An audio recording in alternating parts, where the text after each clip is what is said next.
So, welcome to our first official podcast, Whisky Matters. We're incredibly excited to have Rod with us here today, who's a long-term customer and now a long-term friend of the business.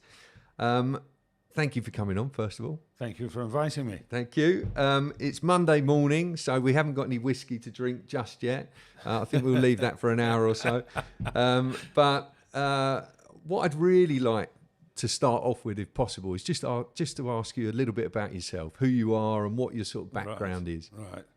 Okay, so by profession, I'm an ex-banker. I've retired from banking, and then I found, the pension doesn't go quite so far as I thought it would, so I've looked for other things to do. And after banking, which was more on the private banking side, which involves client relationships, I understand the value of a relationship. I understand the value of the relationship for myself, now being a client of certain people's businesses, be it pensions, be it alternative assets, of which I count whiskey as one. It's the relationship and the trust factor that brings that I like, that it makes me feel better. It makes me understand where I am, and it means I have a good rapport with the people that I'm dealing with. So after I spent quite a lot of time overseas, so I spent sort of 25 years in the Middle East, in and out of the Middle East, wow, which is an interesting place to be. From a drinking point of view, it has its own taboos, etc., but it's amazing the sort of versatility and the difference of type of people that you have there. And of course, the Middle East isn't barren from drinking anyway.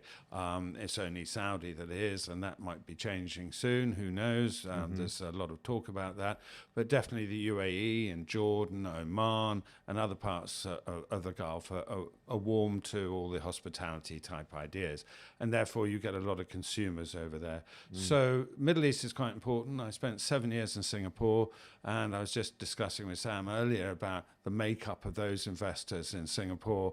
They really do put the bottles on the table and they leave empty every single night. Brandy, whiskey, cognac, whatever it is, Armagnac probably as well. Yeah. But all these places, as I've sort of grown up and matured a little bit in the way I look at investments, I've seen what people do.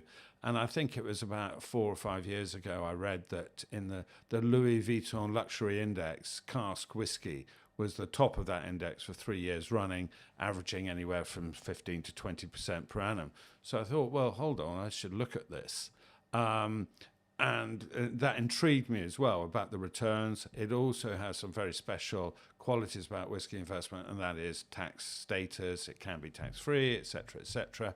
So I looked into it, and then I saw a few adverts around, cask whiskey investment, etc. So I thought, just out of good faith, I'll respond to one or two. I got some material sent back to me. And then there was a follow-up, a phone call. And I was expecting that. I thought, who's going to spend money on advertising if they're not going to follow up? And I know what it is like in sales. And perhaps many, many people listening to this know about sales because we're all salesmen of some ilk at the end of the day. Sure. So that's how I found Vintage Acquisitions. They invited me up to London into the offices we're in now. We're in their very fine tasting room. And, I just got that warm, fuzzy feeling that these are people that I could get to know. There is something behind the paper adverts and all the rest of it and all the Instagramming and stuff. And indeed, sitting here, I can see them all hard at work at their desks. There's a dealing desk and there's a sizable operation here. So that emboldens the, feeling of trust and credibility. And then, over the last few years, as I've been investing with them, they've developed certain things like they've got their bottling association or arm, so you can bottle your cask, you can sell your cask, you can do whatever you want. And they can do the whole 9 yards for you, Vintage Acquisitions. And that's what I particularly like. I don't have to go flogging around Scotland to sort of check on my stock. Vintage Acquisitions are putting up their own storage facility at quite some considerable expense that gives me further sort of good feelings about credibility and whatever. They're investing heavily in Campbelltown, where they're going to move all their clients' casks to. And I gather that's a really good idea. And for me, it means I can go and see all my casks in one place. Not that I have that many, but maybe the portfolio grows over time, and I'm sure that's what they want. And as you learn more, you get more confidence in perhaps choosing different types of distilleries and different casks and whatever. Sure. So that's a little bit about me, but Yeah. it's really the sort of trust and that sort of from the relationship point of view that warmed me to vintage acquisitions.